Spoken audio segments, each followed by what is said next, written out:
सफाई कामगारांचा प्रश्न दुर्धर आहे। 1967 मध्ये दादाजी कोंडे मैदान जे होतं तिकडच्या झोपडपट्ट्या दिवंगत कामगारांचे चांगोशे यांनी रिकाम्या केल्या।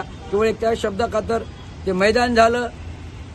1978-79 मध्ये सतीश प्रधान नगराध्यक्ष कार्यकालामध्ये चांगोशे यांची सत्ता होती, सत्तेत नगरसेवक होते, तेव्हा दादाजी कोंडे स्टेडियम घडवलं गेलं, गडकरी अंगातून घडवलं गेलं।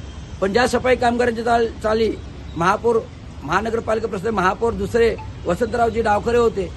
मला वाटतं 87, 88, 89चा कार्यक्रम जे 88 नंतर वसंत डावखरे होते, त्यांच्या कारकिर्दीमध्ये 2 भव्य दिव्य अशा 200 खोल्यांच्या इमारती बांधल्या।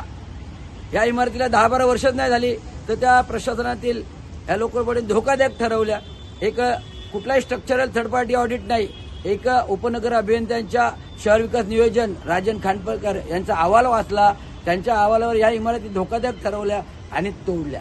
आता इमारत तोडल्या तर नवीन घरं बांधायची ना कामगारांना, पण अद्याप 15 वर्ष होऊन तोडून झाली। सगळे महानगरपालिकेचे विशेष निधी प्रकल्प त्या स्तरावर होत आहेत, विशेष निधी मुख्यमंत्र्यांच्या निधीतून होतात, परंतु सफाई कामगारांच्या घरांची निविदा अजून होत नाही। का होत नाही मला ऐकवात येते की आधी एका विकासक समीरन ग्रुपला द्यायचा हा डाव चालला होता, परंतु समीरन ग्रुपने तिथे पैसेच भरले नाही LOIचे, त्यामुळे ते निविदा बाद झाली। त्यामुळे निविदा अद्यापही काढलेली जाते, पण तो बिल्डर कायम ठेवलेला आहे असं मला ऐकवत येते। तसं चालणार नाही। कायद्याच्या दृष्टीने सार्वजनिक बांधकाम निविदेच्या दृष्टीने तो निविदाकार बाद झाला तर नवीन निविदा व्हायला पाहिजे। 3 महिन्याची डेडलाईन दिलेली आहे, एप्रिल, मे, जून या 3 महिन्यांमध्ये मला या सफाई कामगारांच्या घराच्या निविदा पाहिजेत।